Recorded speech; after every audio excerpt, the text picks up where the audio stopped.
اعوذ باللہ من الشیطان الرجیم بسم اللہ الرحمن الرحیم رب اشرح لی صدری ویسر لی امری واحلل عقدۃ من لسانی یفقہوا قولی۔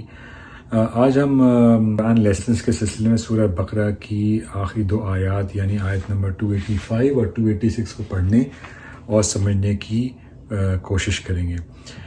ان آیات کے بارے میں یہ کہا گیا ہے یا اس قسم کی روایت موجود ہیں کہ ایک دفعہ جبرائیل علیہ السلام رسول اللہ صلی اللہ علیہ وسلم کے ساتھ بیٹھے ہوئے تھے تو ایک دھماکہ ہوا اور انہوں نے آسمان کی طرف نظر اٹھا کر دیکھا اور اس کے بعد انہوں نے رسول اللہ کو یہ بتایا کہ یہ ایک فرشتہ ہے جو کہ زمین پر پہلی دفعہ نازل ہوا ہے، اور اس نے یہ خوشخبری سنائی ہے کہ رسول اللہ کو 2 نور عطا کیے گئے ہیں، اور اس کا اشارہ سورہ بقرہ کی 2 آیات میں تھا۔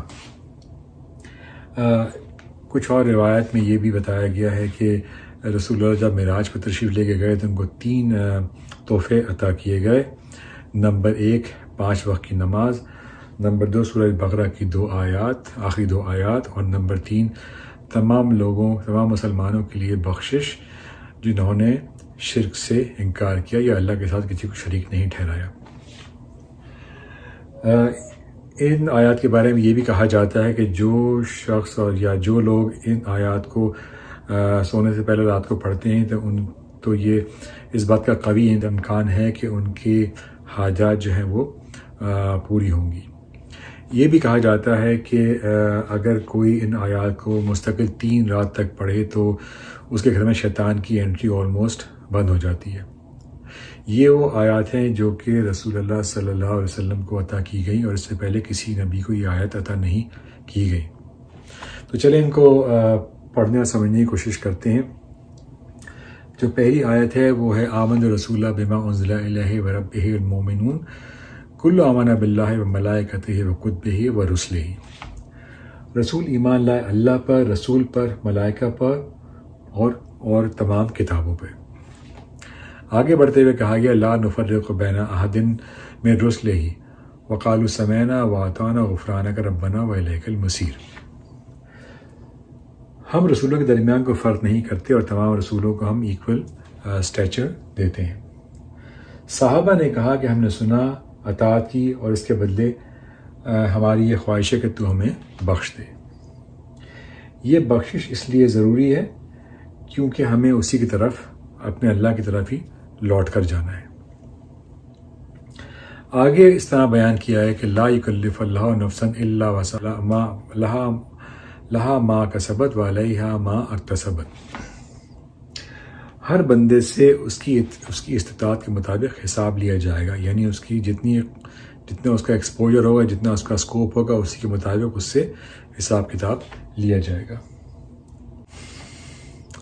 لہا ما کسبت وعلیہا ما اکتسبت، اسی کے ذمہ ہے اس کی نیکیاں اور اسی کے ذمہ ہے اس کے غلط کام، یعنی ہر انسان کو اس کی اعمال کے بدلے اکارڈنگلی اس کا حساب کتاب ہوگا۔ اگر نیک اعمال ہیں تو نیکیاں دی جائیں گی، اور اگر بد اعمال ہیں تو اکارڈنگلی اس کو ویسا ہی بدلہ ملے گا۔ ربنا ولا تحمل علینا اصرا کما حملتہ علی الذین من قبلنا۔ اللہ اگر ہم بھول جائیں یا ہم سے بھول چکو تو ہمیں نہ پکڑنا۔ ہماری اتنی اوقات تو نہیں کہ ہم ایسے کوئی اعمال کریں جس کا ہم اللہ تعالیٰ سے کوئی بدلہ مانگیں۔ ہماری تو خواہش یہی ہے اور دعا یہی ہے کہ اللہ تعالیٰ ہماری بھول چکو معاف کرے اور ہم کو درگزر اور ان سب چیزوں کو درگزر فرمائے۔ ربنا ولا تحمل علینا اصرا کما حملتہ علی الذین من قبلنا۔ ہم پر وہ بوجھ نہ ڈال جو ہم سے پہلوں پر ڈالا تھا۔ ہم سے پہلے لوگوں پہ جو شریعت نازل ہوئی تھی وہ ذرا سخت قسم کی شریعت تھی، اور ہماری شریعت جو ہے وہ ایک آسان شریعت سمجھی گئی ہے۔ اللہ تعالیٰ کا خاص ہم پہ کرم ہے۔ ربنا ولا تحمل لنا ما لا طاقت لنا به واعف عنا واغفر لنا وارحمنا انت مولانا فانصرنا علی القوم الکافرین۔ ہم پر وہ بوجھ نہ ڈال جس کی ہم میں طاقت نہ ہو۔ اللہ تعالیٰ ہمیں ایسے ہم پہ ایسی مصیبتیں نہ آئیں، ہم پہ ایسے بوجھ نہ آئیں، چاہے وہ ڈیزیز کی صورت میں ہو، چاہے وہ کسی تکلیف کی صورت میں ہو، کہ ہم اس کو برداشت نہ کر سکیں۔ تو ہماری یہ دعا ہے اللہ تعالیٰ سے کہ ہمیں ان تمام مشکلات سے دور رکھ اور نجات دے۔ اور پھر آخر میں یہ کہا گیا ہے جس میں کہ ہم کو معاف فرما، ہم کو بخش دے، ہم پہ رحم فرما، اور تو ہی ہمارا مولا ہے، اس کے علاوہ ہمارے پاس کوئی چارہ نہیں ہے۔ تو یہ سورہ بقرہ کی آخری 2 آیات کا خلاصہ اور اردو ترجمہ تھا۔ اس سلسلے میں اگر مجھ سے کوئی غلطی ہے تو معافی کا خواستگار ہوں۔ السلام علیکم ورحمۃ اللہ وبرکاتہ۔